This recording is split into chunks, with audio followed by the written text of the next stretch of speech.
C'est le jeu frime et médiatique. Aujourd'hui, si tu ne joues pas au poker, t'es un cave. Mais si tu joues pas au backgammon, t'es un con. Le poker est un jeu d'idiots, soyons clairs. Vous apprenez les règles et en 2 jours, vous pouvez presque être champion du monde ou du moins gagner un gros tournoi.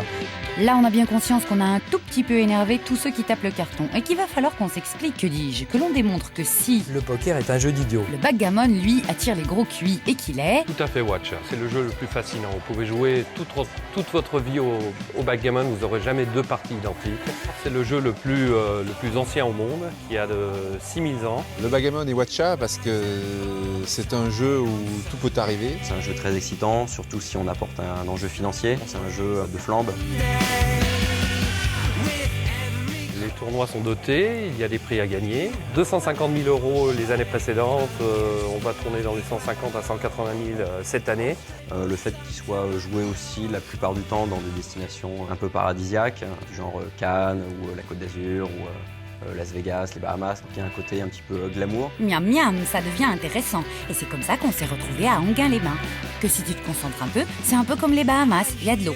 Et même qu'on est allé au casino, ouh, la flambe, pour se jeter dans l'enfer du jeu. Que des pointures pour une des compétitions les plus stars. Ah, c'est chic, c'est glam. La tension, vous la sentez? Non, vous la sentez pas? Ça, c'est parce que vous connaissez pas les règles. C'est un jeu de parcours circulaire où chaque joueur joue dans un sens opposé. T'en as beaucoup des jeux comme ça? Non, sans blague. Les pions vont se déplacer à l'aide des combinaisons de dés qu'on va lancer. Et aussi avec l'aide de tes doigts. C'est utile de le préciser. Le but, c'est d'arriver le plus rapidement dans ce qu'on appelle son camp, tout en empêchant son adversaire, qui va dans le sens opposé, d'aller dans son propre camp et de sortir les pions du plateau. Ok, c'est bon, j'ai compris. Et c'est au moment où tout vous paraît simple et clair que tout se complique. Et surtout que tu te ramasses. Il suffit d'avoir simplement un adversaire et puis vous apprenez les règles en 10 minutes. Après, par contre, il y a un raffinement, il y a la stratégie, la réflexion. Ça va prendre plus de temps, plus d'années, évidemment, pour en saisir toutes les subtilités. Je pense que le backgammon est Watcha dans le sens où il mixe astucieusement probabilité, stratégie, hasard, psychologie humaine. Donc par moments, tout nous réussit, à d'autres moments, au contraire, on a l'impression que le ciel nous tombe sur la tête, comme aurait dit Astérix. Ah, tu la sens la tension qui monte là? C'est un jeu de retournement. Vous avez des positions écrasantes, vous pensez que tout est perdu, vous êtes en train de mourir, de tomber dans l'abîme. Et soudain, il y a toujours une séquence de dés qui peut vous sauver. Il y a le miracle, il y a double 2, il y a vous tirez un 3 et 6 et hop, vous êtes sorti, vous vous retrouvez soudain triomphant alors que personne n'aurait misé un copec sur vous 2 minutes avant. Ah, vous la sentez la tension maintenant? Parce qu'on joue pas des allumettes. Il y a également un aspect bluff. Vous avez le vido, c'est-à-dire ce cube qui permet de doubler l'enjeu à chaque moment. Et quand vous doublez l'enjeu, des fois il y a une part de bluff, c'est-à-dire vous estimez que la position ne le mérite peut-être pas, mais vous sentez la peur chez votre adversaire et vous lui proposez le doublement de l'enjeu. Et s'il refuse, eh bien, il a perdu sa chance et vous marquez le point. Moi, j'ai parié de l'argent la première fois et j'ai perdu beaucoup d'argent parce que je savais pas du tout jouer. Sous ses airs pépères, le backgammon, c'est entre les échecs et le poker, un jeu de hasard et de stratégie, et surtout pas un jeu d'idiot. Autant le poker nécessite de savoir faire une règle de 3, autant le backgammon demande malgré tout des qualités de compréhension extrêmement pointues. Un grand effort intellectuel, de grosses qualités de déduction, parfois de calcul. Le backgammon, c'est un jeu assez mathématique, il y a beaucoup de stratégie, ça demande beaucoup de pratique, beaucoup d'entraînement. On a besoin d'avoir des connaissances au niveau des probabilités. Moi, ce que j'aime bien en fait, c'est le jeu de loi, parce que t'as juste à savoir compter.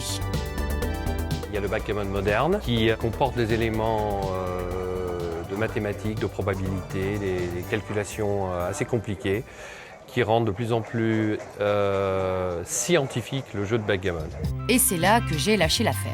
Restait le potentiel mâle de cette salle. Mais pour faire connaissance avec ces tronches concentrées sur leur boîte en bois, pas facile. Sauf si tu joues. Un match de backgammon, c'est un vrai révélateur de la personnalité de chacun, en fait. Quand on voit quelqu'un jouer au backgammon, on le connaît d'une manière presque intime et personnelle au bout de 2-3 heures. Trop intime peut-être? Le backgammon, c'est un peu le reflet de la vie. C'est un affrontement au cours duquel on a beaucoup de décisions à prendre, des décisions difficiles qui vous impliquent et qui font intervenir la notion de risque et la notion de gestion de risque. Des risques payants. Il y a des joueurs de taille qui, en partie libre, en match libre, gagnent des millions, des centaines de milliers d'euros par an. Il faut qu'il y ait de l'argent en jeu pour qu'il y ait des sensations fortes. Le fait qu'il y ait une mise permet de garder une vérité au jeu. C'est-à-dire que si on joue pour rien, au bout d'un moment, le jeu perdrait tout intérêt parce que comme un jeu de relance, comme le poker, ou si on joue des allumettes, eh bien, le jeu devient ridicule parce que plus personne ne fait attention à ce qu'il fait. Alors si c'est si bien que ça, pourquoi on parle que du poker alors ? Eh bien parce que le backgammon, ça gagne moins. Si l'enjeu financier était le même que celui du poker, mais il n'y aurait quasiment personne au poker. Une personne notamment qui est dans tous les esprits quand on parle de backgammon et de poker, qui s'appelle Gus Hansen, donc qui a commencé par le backgammon, qui est devenu champion de backgammon, et qui ensuite a utilisé les aptitudes qu'il avait développées grâce au backgammon et qui est devenu également donc un grand champion de poker. Le backgammon quand même procure beaucoup plus de plaisir que le poker et tous les joueurs, les très forts joueurs de backgammon qui sont passés d'ailleurs avec succès au poker, si vous les interviewez, ils vont tous vous dire qu'ils préfèrent jouer au backgammon qu'au poker. C'est QFD, le poker n'est pas un jeu d'idiot, mais un jeu malin pour les joueurs de backgammon.